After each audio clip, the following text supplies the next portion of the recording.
He's with some folks at Miramar who build machines for speed. Hey, I got to tell you, I would trust Javier Sacio in traffic more than anybody else because he knows how to go around it. Because to win the Baja 500, Laura, you got to be a good driver. Take a look at this right here. Here it is. Here's his Nissan, which won the Baja 500 Class 7S this past June. He's getting ready for the Baja 1000 right now. We're talking Nissan engine, 350 horsepower V6. And this baby can do the job, my friends. Yeah, that's right. And I want you to meet Javier Sacio. It's Sacio Enterprises here. And Javier, I can't say you're a one-man show. You have a good support team, but you build it, you take care of it, you drive it. That can get expensive, especially when all you win is a trophy at Baja. Yeah, but it's worth it. It's worth it. You know, all the work and preparation that goes into this stuff, you know, it really is rewarding at the very end of the race. Yeah, now you're getting ready for the Baja 1000, too. I'll tell you, that ought to be quite interesting. Yeah, it should be about, you know, 18 hours in this truck, I think, and we should finish it, hopefully, if everything goes well.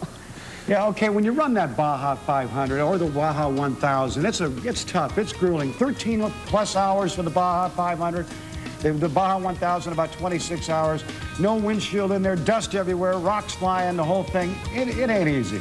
No, it's a lot of work, but there's a lot of people involved. There's a lot of mechanics that move around in the mountains, in the desert, and we also have an airplane that flies above us. Wow, you really do it all, don't you? And you do it really, well, you got some sponsors and everything else, but most of the money that you put into it is your money. Yeah, that is true. Why do you do this? I think for the fun and, you know, the challenge. The Baja 1000 has got to be probably the farthest you're going to drive and race, huh? I mean, well, not really, Rod. We raced a race from Colombia to Argentina, and it took about 26 days. No kidding. Yeah. Wait, how many? That's 4, 5, 6 countries, huh? 13,000 miles. How many different countries? 5 countries. Wow. And it was very challenging. And we didn't have the support we had in the Baja 1000, but it was a lot of fun. Get to meet a lot of people from around the world, and it was great. Baja 1000 coming up now in November, and that's got to be quite interesting, too. You all ready for that? Yeah, we're all excited. You just won 3 races in Ensenada this past week, getting ready. Yeah, that's what we call good luck. Hey, now, besides doing this and racing that, you also have your body shop here. Over here, we got a Ferrari that you're restoring, and you had Lamborghinis and everything else. Matter of fact, besides that Ferrari, this Lamborghini right here is a 67. It looks like something right off a showroom right now. Worth about now 300,000, you say? Yeah, we restored this car about 5 years ago, and should be worth, I hope, still 300,000. And you take those, and your body shop. Look at this baby here. Check this out, folks. Here it is, a 39 with a Nissan 4-cam turbocharged. This is our house specialty. This is called Voodoo 40. This is our toy. About 500 horsepower. Huh? Yeah, it is. And but you got also, I noticed that you really do the normal cars. It is a body shop. But why do you choose to do the high-end stuff? We have been doing it for a long time. You know, a lot of people bring their cars. They know we've been restoring these cars for a long time, and they trust them with us. So do a lot of people around Southern California in our area do a lot of the high-end stuff? Yeah, a lot of the high-end stuff is done right here in San Diego, believe it or not. Do we have a lot of shops like yours? There's another shop like ours, but not a whole lot. And, you know, we have cars that are brought in from around the world. Okay, I see over here, you got the wrecked and you do the restoring, too. And this looks like a Porsche Boxer right here, doesn't it? It's a brand new Porsche. Oh, This thing has 800 miles, Rod. Somebody went off-road with it.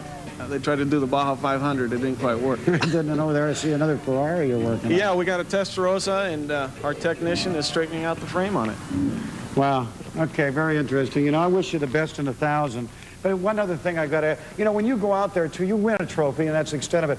And I know you say, too, that you do pick up, what kind of sponsorships and people, how do they do that? Well, you know, we test tires for Goodyear, and they pay us to do that. And then there's, you know, people that are trying to advertise that promote their business on our truck. Okay, and it's called Sacio Enterprises right here. Javier Sacio is the man.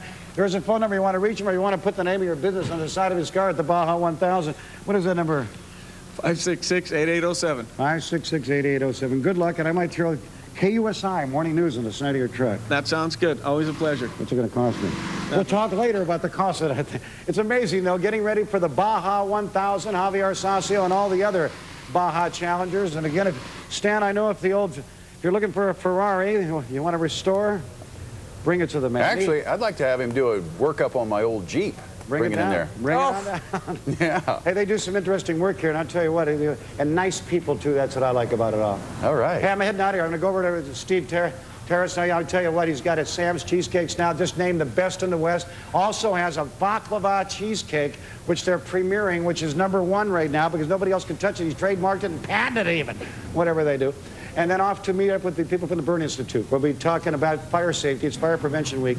And they're doing a thing where they're checking seniors' homes for fire safety and also installing smoke detectors. I like that, so we'll be previewing that and also talking with the people this morning. By the way, Rod, I just have to say that as compelling as all this motor stuff is, Javier is very handsome. And don't go telling him I said that. And Javier, Laura but thinks he you're a is good-looking guy. gorgeous. Javier, Laura thinks you're a good-looking guy. He's married. I don't Are you care. married? You're married? You have a son or a daughter? Little son, Alex. Alex. He's married and has a son See, named Laura's a Alex. home No, wrecker. no. Don't you understand that just because a woman is beautiful, you admire her, and if a man is handsome, you just say, yeah, he's handsome. It doesn't mean you want to marry him, Rod.